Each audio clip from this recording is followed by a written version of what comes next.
Hello guys, শুভ হনুমান জয়ন্তী শুভেচ্ছা ও অভিনন্দন। চলে আসলাম, আসার পর এখানে দাঁড়ালাম, দাঁড়ায় দেখলাম পুরি লুচি খাওয়া হচ্ছে, তার জন্য লাইনে দাঁড়াচ্ছি। লাইনে দাঁড়ার পর এখানে দাদাদের কাছ থেকে প্লেন নিলাম।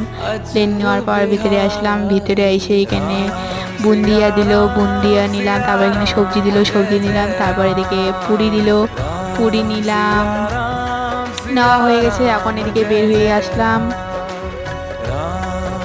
দেখো গাইস, কত ভগবানের ভক্ত আছে। তারপর এখানে আমি খাইলাম, খাওয়া দাওয়ার পর এখানে জল টল সবই ছিল কাছে। তারপর এদিকে আসলাম, এদিকে আইসে দেখতেছি এখানে অনেক মানুষ, অনেক ভিড় হচ্ছে আজকে, পুরো ভিড়পাড়ায় অনেক অনেক জায়গায় ভিড়। তারপর এদিকে আসলাম, এখানেও কিছু একটা খাওয়া ছিল, কিন্তু বাট আমার ভাগ্যে নাই, তার জন্য উঠে গেছে। তার এদিকে ফুচকা দেখে তো জিভে জল আইসে গেল। এইরকম করে যে ফুচকা খাইতে দিত তাহলে কতই না ভালো হতো।